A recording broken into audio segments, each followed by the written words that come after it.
રોજ રાત્રે જેઠાણીના રૂમમાંથી વિચિત્ર ચિસ્સોનો અવાજ આવતા સાંભળીને મારી અંદરની લાગણીઓ ઉભરવા લાગતી. પછી એક દિવસ હું તેના રૂમની બારી પાસે ગઈ અને જોવા લાગી. તે સમયે મેં મારી જેઠાણીના રૂમમાં જે દ્રશ્ય જોયું તેનાથી મારા પગ નીચેથી જમીન સરકી ગઈ. આ બધું જોઈને મારા માટે મારી લાગણીઓ પર કાબૂ રાખવો મુશ્કેલ થઈ ગયો. સવારે મેં જોયું કે મારી જેઠાણી લંગડાતી હતી. મેં મજાકમાં કહ્યું કે જેઠજી તમારા પર ખૂબ જ પ્રેમ વરસાવે છે. આ સાંભળીને તે શરમથી લાલ થઈ ગઈ અને બોલી, તારા જેઠ ગમે તેટલા થાકી ગયા હોય તે મને પ્રેમ કર્યા વિના રહી શકતા નથી. પછી મેં નિર્ણય લીધો કે તે દિવસે જ્યારે મારી જેઠાણી તેના પિયરમાં ઘરે ગઈ હતી ત્યારે મેં મારી જેઠાણીના કપડાં પહેર્યા અને રાત્રે મારા જેઠજીના રૂમમાં સૂઈ ગઈ. જ્યારે મધ્યરાત્રિ થઈ ત્યારે મારા જેઠજીએ મને જેઠાણી સમજીને મારી સાથે જે થયું તેનાથી તમારા હોશ ઉડી જશે અને હું ખૂબ જ સુંદર છું. હું એક મધ્યમ વર્ગીય પરિવારમાંથી આવું છું. હું એવા ગામની રહેવાસી હતી જ્યાં મહિલાઓ પોતાની અને તેના પતિ વચ્ચેની ઘટનાઓ ખુલ્લેઆમ જણાવતી હતી. તે સમયે મારી ઉંમર 18 વર્ષની હતી. જ્યારે હું વિસ્તારની મહિલાઓને સાંભળતી ત્યારે મને ખૂબ જ વિચિત્ર લાગતું. મને નવાઈ લાગતી કે આ સ્ત્રીઓ તેમના અને તેના પતિ વચ્ચેની વાતો આટલી ખુલ્લેઆમ કેમ કહે છે. આવી વાતો સાંભળીને હું ત્યાંથી ખસી જાતી કારણ કે તેમની વાત મને વિચિત્ર લાગતી હતી. મારા ઘરમાં અમે 4 લોકો હતા. હું, મારા માતા પિતા અને મારો મોટો ભાઈ. ભાઈના લગ્ન 1 વર્ષ પહેલા થયા હતા. મારા ભાભી ખૂબ જ સરસ હતા, પરંતુ મેં ક્યારેય તેમની અન્ય સ્ત્રીઓની જેમ ખુલીને વાત કરતા જોઈ નથી. હું ભણેલી છોકરી હતી એટલે મને સમજાયું કે આવી વાતો ખુલ્લેઆમ કહેવાની નથી. આ બધી વાતો પતિ પત્ની વચ્ચે થાય છે. એ જ રીતે વધુ 1 વર્ષ વીતી ગયું. પછી પિતાએ મારા લગ્ન માટે એક છોકરો પસંદ કર્યો. તેનું નામ રાજીવ હતું, જે અમારા ગામનો રહેવાસી હતો. તેઓ 2 ભાઈ હતા. રાજીવ નાનો હતો અને તેના મોટા ભાઈનું નામ મુકેશ હતું અને તેના લગ્ન 5 વર્ષ પહેલા થયા હતા. રાજીવના પિતા ન હતા, માત્ર તેની માં હતી જેણે તેના બંને પુત્રોને ખૂબ જ પ્રેમથી ઉછેર્યા હતા. રાજીવ ભણેલો હતો અને શહેરમાં નોકરી કરતો હતો, પરંતુ મારા પિતાએ મને જાણ કર્યા વિના રાજીવ સાથે મારા લગ્ન નક્કી કર્યા. પછી 1 મહિના પછી મારા લગ્ન થયા. લગ્ન દરમિયાન હું મારા પતિને જોઈ શકી ન હતી અને આ જ કારણ હતું કે હું ખૂબ જ દુઃખી હતી. મારા સાસરિયાઓ પાસે ઈંટનું જૂનું ઘર હતું જેમાં 1 આંગણું અને 4 ઓરડા હતા. આખા ઘરમાં એક જ બાથરૂમ હતું. કોઈક રીતે દિવસ વીતી ગયો અને રાત થઈ ગઈ. આજે મારા લગ્નની પહેલી રાત હતી. હું મારા રૂમમાં મારા પતિની રાહ જોતી બેઠી હતી. થોડીવાર પછી રાજીવ રૂમમાં આવ્યો અને તેના હાથમાં દૂધનો ગ્લાસ હતો. પહેલીવાર મેં તેને જોયો. તે દેખાવમાં ખાસ ન હતો અને નબળો દેખાતો હતો. મને આ બધું જોઈને નવાઈ લાગી, પણ વિચાર્યું કે લગ્ન પછી કદાચ તેઓ સ્વસ્થ થઈ જશે. તે સમયે મેં આ વાતને હટાવી દીધી હતી કારણ કે આજે મારા લગ્નની રાત હતી. રાજીવ મારી બાજુમાં બેઠો અને બોલ્યો, તું બહુ સરસ છે. તને મળ્યા પછી મારી બધી ઈચ્છાઓ પૂરી થઈ ગઈ.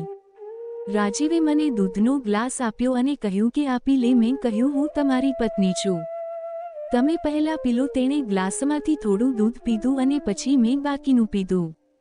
હું તેના વર્તનથી ખુશ હતી. મને લાગ્યું કે રાજીવ ખૂબ જ સરસ વ્યક્તિ છે. આ પછી રાજીવે મારો હાથ પકડી લીધો અને મને પોતાની બાહોમાં જકડી લીધી.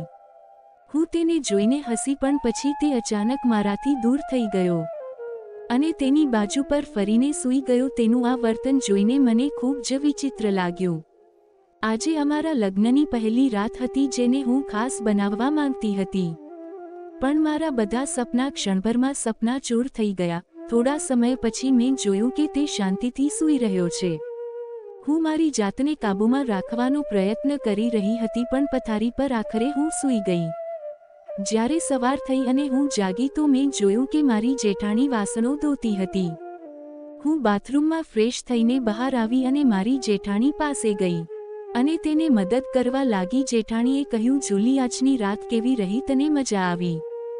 હું તેના શબ્દો સાંભળીને મૌન રહી કારણ કે મને શરમ આવતી હતી. કામ કરતાં કરતાં અમે બંને વાતો કરતા હતા. એટલામાં તેના 2 વર્ષના પુત્રના રડવાનો અવાજ આવ્યો. તે કહેવા લાગી, જુલી, કૃપા કરીને આ વાસણો ધોઈ લે. હું મારા પુત્રને જોઈને આવું. વાસણો ધોયા પછી હું રસોડામાં ગઈ અને મારા સાસુને મદદ કરી તે શાકભાજી કાપી રહી હતી. મને જોતા જ તેણે કહ્યું, વહુ આવ શાક કપાઈ ગયું છે, તમે બધા માટે ચા બનાવી લ્યો. થોડા સમય પછી મેં ચા બનાવી અને બધાને આપી અને પછી મારી જેઠાણી સાથે રસોઈ બનાવવાનું શરૂ કર્યું. આમ ધીમે ધીમે 10 દિવસ વીતી ગયા હતા. પરંતુ દર રાત્રે હું મારા પતિ પ્રત્યે વધુને વધુ નિરાશ થતી જતી હતી. એક દિવસ મેં તેને પૂછ્યું, શું વાત છે? દર વખતે આટલી ઝડપથી કેમ થાકી જાઉં છો? પરંતુ તેઓ જવાબ આપતા ન હતા અને મોં ફેરવીને સૂઈ જતા. તે સમયે હું વ્યથામાં રહેતી અને મારી લાગણીઓને કાબૂમાં રાખવાનો પ્રયાસ કરતી અને જેમ તેમ કોઈક રીતે તે રાત પસાર કરતી હતી. આ મારા માટે એક એટલી સમસ્યા બની ગઈ હતી કે હું તેને કોઈની સાથે શેર પણ કરી શકતી નહોતી. એક દિવસ મારા પતિ કામ માટે શહેરમાં જવા લાગ્યા. મેં તેમને રોક્યા. મેં તેને રોક્યા નહીં, કારણ કે દરેક સ્ત્રીને તેના પતિ પાસેથી ચોક્કસ અપેક્ષાઓ હોય છે. તેને આશા છે કે તેનો પતિ તેને પ્રેમ કરશે અને તેની સાથે સુખી જીવન જીવશે. પરંતુ મારા પતિ આ બધું કરી શકતા ન હતા. તે જેટલો પાતળો દેખાતો હતો તેનામાં કંઈ પણ કરવાની શક્તિનો અભાવ હતો. સ્ત્રીને માત્ર પૈસા કે ખોરાક જોઈતો નથી, તેને તેના પતિ તરફથી ભાવનાત્મક અને શારીરિક સુખની પણ જરૂર છે. તે તેના પતિ સાથે ખુશ રહેવા માંગે છે અને એક સરસ ઘરની કલ્પના કરે છે. પરંતુ જ્યારે તેને તેના પતિ તરફથી તે સુખ નથી મળતું ત્યારે તે અંદરથી તૂટી જાય છે. બીજી જ ક્ષણ રાજુ તેના કામ માટે શહેર જવા રવાના થયો અને હું બસ તેને જોતી જ રહી. હું સમજી શકતી નહોતી કે મારા જીવનમાં શું થઈ રહ્યું છે. મેં ઘણા સપના જોયા હતા, પણ એ સપના ચૂર થઈ ગયા. કોઈ રીતે મેં મારા સાસરિયાના ઘરે 5 મહિના એકલા વિતાવ્યા. આ સમયગાળા દરમિયાન મારા પતિ માત્ર 10 દિવસ માટે ઘરે આવ્યા હતા અને તે 10 દિવસ દરમિયાન મારે પણ એટલી જ લાચારી સાથે જીવવું પડ્યું હતું. હું મારી આંતરિક લાગણીઓને શાંત કરી રહી હતી.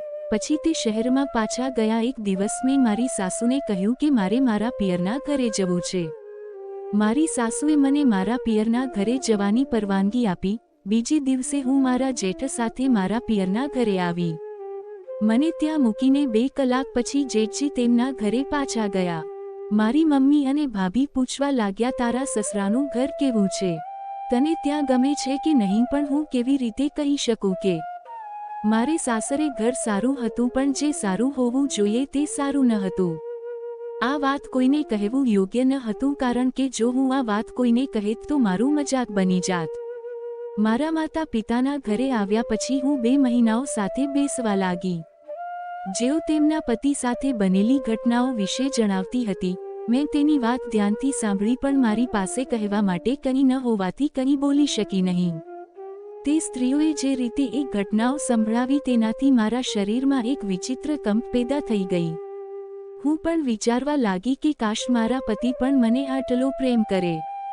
પણ તે થોડી વારે થાકી જતો હતો. હવે હું પૂરી રીતે યુવાન થઈ ગઈ હતી અને એ સ્ત્રીઓના શબ્દો મારા મનમાં ઘૂમવા લાગ્યા. ધીમે ધીમે મને તેની વાતમાં વધુ રસ પડવા લાગ્યો. મારા પિયરના ઘરે રહેતા 1 મહિનો વીતી ગયો અને હવે એ સ્ત્રીઓના શબ્દો મારા મગજમાં સંપૂર્ણ રીતે પ્રવેશી ચૂક્યા હતા. એક દિવસ અચાનક મારા જેઠ મને મારા સાસરિયાના ઘરે લઈ જવા આવ્યા. મમ્મી પપ્પાએ ખુશીથી મને તેની સાથે વિદાય આપી. હું મારા સાસરે પાછી આવી, પણ મારા પતિ હજુ શહેરમાં જ હતા. હું એ જ ઉદાસી સાથે ફરી એ ઘરમાં રહેવા લાગી. ઉનાળાના મહિનાઓ ચાલતા હતા અને આવી ગરમીમાં પણ જેઠજી તેની પત્ની સાથે તેના રૂમમાં સૂઈ જતા. એક રાત્રે લગભગ 1 વાગ્યાની આસપાસ જ્યારે હું બાથરૂમ જવા માટે ઉઠી ત્યારે મેં તેના રૂમમાંથી વિચિત્ર અવાજો સાંભળી. તેના રૂમમાં પહોંચતા જ મેં જોયું કે બારી ખુલ્લી હતી. એક પાછો પ્રકાશ ફેલાઈ રહ્યો હતો. જ્યારે મેં અંદર જોયું તો મારું હૃદય લાગણીઓના તરંગોથી ભરાઈ ગયું હતું. એ રાત્રે મેં જે જોયું તેનાથી મારી અંદર એક તોફાન ઊભું થયું. મને લાગ્યું કે કાશ મને પણ મારા પતિ તરફથી આવો પ્રેમ અને સ્નેહ મળે. પણ મારા હૃદયમાં એક ડર પણ હતો કે કોઈ મને આ રીતે ડોકિયું કરતા જોઈ ન લે. હું ઝડપથી બાથરૂમમાં ગઈને મારા રૂમમાં પાછી આવી અને સૂઈ ગઈ. પણ એ રાત મને ઊંઘ મારી આંખોથી કોશો દૂર લાગી. હું મારા પલંગ પર સૂઈ ગઈ અને મારી જાતને કોસતી રહી. ધીરે ધીરે મારા લગ્નને 1 વર્ષ વીતી ગયું. પણ અત્યાર સુધી હું એ ખુશીથી વંચિત હતી જેનું સપનું દરેક પરિણીત સ્ત્રીઓ જુએ છે. એક રાત્રે હું ગરમીને કારણે રૂમમાંથી બહાર આવી ત્યારે ફરી એ જ અવાજો સંભળાયા. આ વખતે મેં હિંમત ભેગી કરી અને બારી પાસે જઈને અંદર ડોકિયું કર્યું. એ દ્રશ્ય જોઈને મારી અંદર દબાયેલી લાગણીઓ વધુ હિંસક બની ગઈ. સવારે મેં જોયું કે મારી જેઠાણી લંગડાતી હતી. મેં તેને મજાકમાં પૂછ્યું, શું વાત છે જેઠાણીજી, તમારી તબિયત સારી નથી? તો તેણે હસતા હસતા કહ્યું, મને મારી પીઠમાં થોડો દુખાવો લાગે છે. જો હું દવા લગાવીશ તો હું ઠીક થઈ જઈશ. મેં મજાકમાં કહ્યું, લાગે છે કે જેઠજી તમારા પર ખૂબ જ પ્રેમ વરસાવે છે. આ સાંભળીને તે શરમથી લાલ થઈ ગઈ અને બોલી, તારા જેઠ ગમે તેટલા થાકી ગયા હોય તે મને પ્રેમ કર્યા વિના રહી શકતા નથી. તેમની વાત સાંભળીને મારા દિલમાં એક વિચાર આવ્યો કે કાશ મારા પતિ પણ મને આટલો પ્રેમ કરે.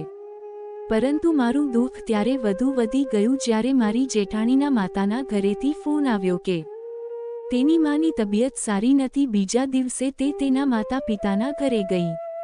તેણે મને કહ્યું કે કૃપા કરીને દૂધ ગરમ કરીને રાત્રે મૂકી દેજે, એટલે કે મારા જેઠજીને આપજે. મેં તેને વચન આપ્યું હતું કે હું તેની સંભાળ રાખીશ. સાંજે જ્યારે જેઠજી ઘરે પરત ફર્યા ત્યારે મેં તેમના માટે દૂધ ગરમ કરીને તેના રૂમમાં તેમને આપ્યું. ત્યાં એક ધૂંધળો પ્રકાશ હતો અને તેઓ પલંગ પર આડા પડ્યા હતા. દૂધ રાખ્યા પછી હું પાછી મારા રૂમમાં આવી, પણ મારા મનમાં હલચલ થવા લાગી ગઈ. રાત્રે મારા મનમાં વિચારોનું પૂર ભરાઈ ગયું હતું. હું વારંવાર વિચારવા લાગી કે મારા જીવનમાં આવી સ્થિતિ કેમ ઊભી થઈ? મારા પતિ મારી લાગણીઓને ક્યારેય સમજી શક્યા નહીં.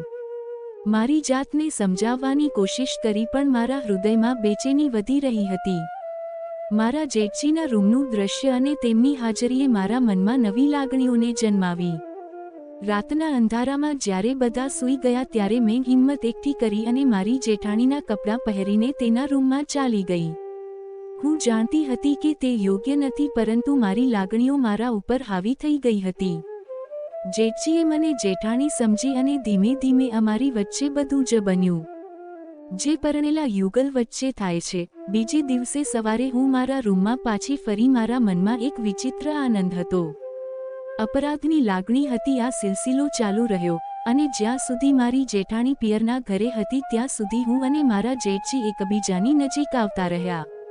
પણ મારા જેઠ સાથે જોડાવા પાછળનો મારો હેતુ માત્ર પ્રેમ અને સ્નેહ મેળવવાનો હતો, જે હું મારા પતિ પાસેથી ન મેળવી શકી. એક દિવસ જ્યારે હું રાત્રે મારા જેઠજીના રૂમમાંથી પાછી ફરી રહી હતી ત્યારે મારા સાસુએ મને જોઈ લીધી. તે મારા રૂમમાં આવ્યા અને મને ગુસ્સામાં પૂછવા લાગ્યા.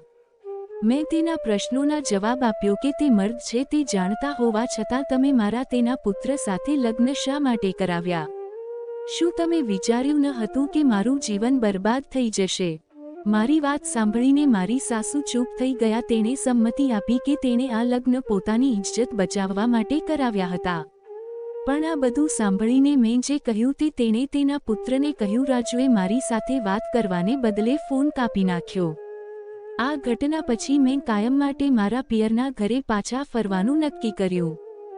ઘરે પહોંચ્યા પછી મેં મારી માતા અને ભાઈને બધું કહ્યું. તેણે મારી સાસુને ઠપકો આપ્યો અને મને કહ્યું કે હવે અમે તારું જીવન ફરી સારું બનાવી દઈશું. થોડા દિવસ પછી મારા ભાઈએ અમિત નામના વ્યક્તિ પાસેથી મારા માટે રિશ્તો શોધી કાઢ્યો. અમિતનો સ્વભાવ ખૂબ જ સારો હતો અને તેની પહેલી પત્નીનું 6 મહિના પહેલા અકસ્માતમાં મૃત્યુ થયું હતું. હું અમિત સાથે લગ્ન કરવા રાજી થઈ ગઈ. 15 દિવસ પછી મારા લગ્ન અમિત સાથે થઈ ગયા અને હું મારા નવા સસુરાલ આવી ગઈ. અમે દેખાવમાં ખૂબ જ સુંદર હતો અને એક કંપનીમાં ઊંચા પદ પર કાર્યરત હતો. મારા નવા સાસરિયામાં મારી સાસુ સસરા અને એક નાની નણંદ હતી જે ખૂબ જ પ્રેમાળ હતી. મારા પતિ અમિત તેમના માતા પિતાના એકમાત્ર પુત્ર હતા. તેઓ મને ખૂબ જ પ્રેમ કરતા હતા અને મને બધી ખુશીઓ આપતા હતા જે એક સ્ત્રીને તેના પતિ પાસેથી જોઈએ છે. હું પણ મારા પતિ અમિતને ખૂબ જ પ્રેમ કરવા લાગી. ધીમે ધીમે મેં મારી જૂની તમામ ઘટનાઓને ભૂલીને નવા જીવન જીવવામાં પોતાને વ્યસ્ત કરી દીધું, કારણ કે હવે મને ખોટા રસ્તે જવાની જરૂર નહોતી. મને તમામ ખુશીઓ મળી રહી હતી એટલે હું મારી જિંદગી સારી રીતે કોઈપણ સમસ્યા વિના જીવવા લાગી. મિત્રો, દરેકના પોતાના સપનાઓ હોય છે, પણ જ્યારે તે સપનાઓ પૂરા ન થાય ત્યારે મજબૂરી ખોટા રસ્તે ચાલવું પડે છે. એ જ રીતે જ્યારે એક સ્ત્રી તેના સસુરાલમાં જાય છે તે ઘણા સપનાઓ અને ઈચ્છાઓ લઈને જાય છે, પણ જ્યારે તે ઈચ્છાઓ પૂરી થતી નથી ત્યારે તે બીજા રસ્તે ચાલવા મજબૂર થાય છે. આ સત્ય કડવું છે પરંતુ સંપૂર્ણ સાચું છે, કારણ કે કોઈપણ સ્ત્રી અથવા પુરુષ વિના ખોટા માર્ગ પર નથી જાતા. મિત્રો, જો મારી આ વાર્તા તમને ગમી હોય તો લાઈક કરો અને આવી બીજી સ્ટોરી માટે ચેનલને સબસ્ક્રાઇબ પણ કરો. ધન્યવાદ મિત્રો.